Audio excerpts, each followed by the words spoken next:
Nesta atividade experimental, vamos efetuar um balanço energético misturando duas massas de água a temperaturas diferentes e vamos também determinar a entalpia de fusão do gelo. Para tal, necessitamos deste material.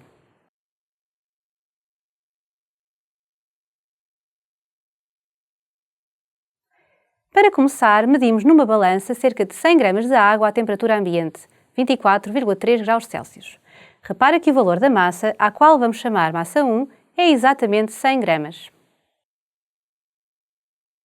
De seguida, medimos a massa 2, cerca de 50 gramas de água previamente aquecida a uma temperatura de 48,3 graus Celsius. O valor exato de M2 é 52 gramas.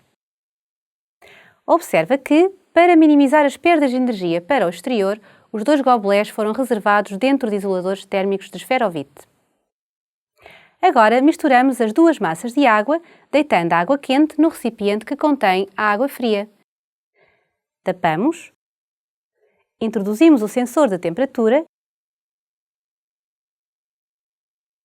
e acompanhamos a variação de temperatura.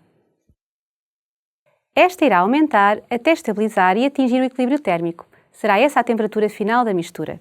Entretanto, podemos calcular a temperatura esperada. De acordo com a lei da conservação da energia e desprezando as perdas de energia para o exterior, o calor cedido pela água quente será igual ao calor recebido pela água fria, ou seja, M2C delta θ 2 mais M1C delta θ 1 igual a zero. Substituindo na expressão Δθ por temperatura final menos temperatura inicial e resolvendo em ordem a θF, ficamos com θF igual a θ1, M1, mais θ2, M2, sobre M1 mais M2. Substituindo pelos valores recolhidos, chegamos a θF igual a 32,5 graus Celsius. Esta será, portanto, a temperatura de equilíbrio esperada. Voltemos à mistura de água.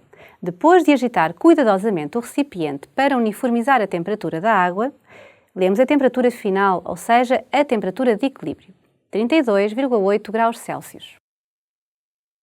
O valor obtido é bastante próximo do calculado. Vamos então determinar o erro relativo e, desta forma, avaliar a exatidão do resultado final. Para isso, calculamos primeiro o erro absoluto, ou seja, fazemos o módulo da diferença entre o valor obtido e o valor esperado. 0,3 graus Celsius. Partindo deste valor, chegamos ao erro relativo de 0,9%. Este erro é muito baixo e, por isso, o valor obtido experimentalmente é bastante satisfatório. Passemos agora à segunda parte da experiência, a determinação da entalpia de fusão do gelo. Num gobelé com gelo e água líquida, medimos a temperatura da mistura, que deverá estar a 0 graus Celsius uma vez que o gelo estará em fusão. De seguida, medimos 120 gramas de água quente num gobelé contido num recipiente isolador. Medimos a sua temperatura, 32,4 graus Celsius. Juntamos 27 gramas de gelo em fusão à água quente. Tapamos o recipiente e medimos a sua temperatura de 30 em 30 segundos até estabilizar. E construímos a seguinte tabela com os valores obtidos. Representando a temperatura em graus Celsius em função do tempo em segundos, ficamos com o seguinte gráfico. Repara que a temperatura estabilizou nos 13 graus Celsius. Esta é a temperatura final, ou seja, aquela que vamos usar para calcular a entalpia de fusão do gelo. Vamos a isso. A energia Q1 foi cedida pela água quente ao gelo e a água ficou a uma temperatura final de 13 graus Celsius. O gelo, inicialmente a 0 graus Celsius, recebeu uma energia Q2 para fundir completamente. Entretanto, a água líquida resultante da fusão do gelo aumentou a sua temperatura até 13 graus Celsius, pelo que recebeu uma energia Q3. Pela lei da conservação de energia, a soma de todas estas energias deverá ser igual a zero. Vamos estabelecer as expressões para cada parcela. A energia cedida pela água quente, Q1, é igual à massa m de água quente vezes C vezes Δθ, ou seja, 120 vezes 10 elevado a menos 3, vezes 4,18 vezes 10 ao cubo, vezes 13,0 menos 32,4, o que dá menos 9,73 vezes 10 ao cubo joules. O sinal negativo indica-nos que a água quente perdeu energia.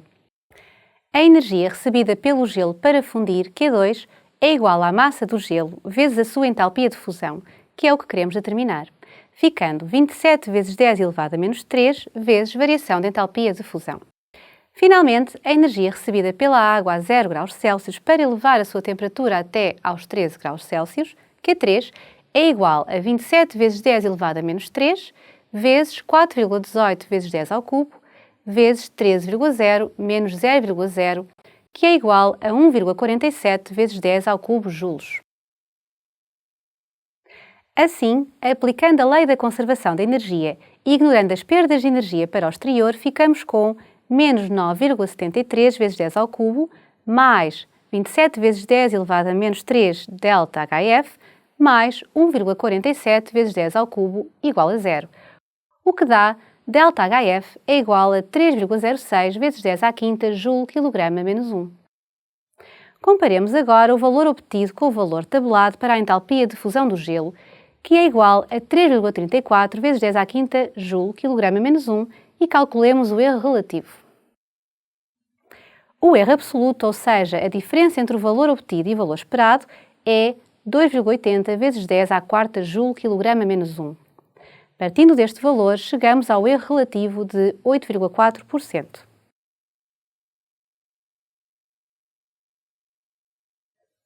O resultado é, por isso, aceitável e o erro deve-se sobretudo à energia dissipada para o exterior durante o tempo que demorou a experiência, 300 segundos, ou seja, 5 minutos. Chegamos assim ao fim desta atividade, onde fizemos o balanço energético de uma situação prática e determinamos a entalpia de fusão do gelo.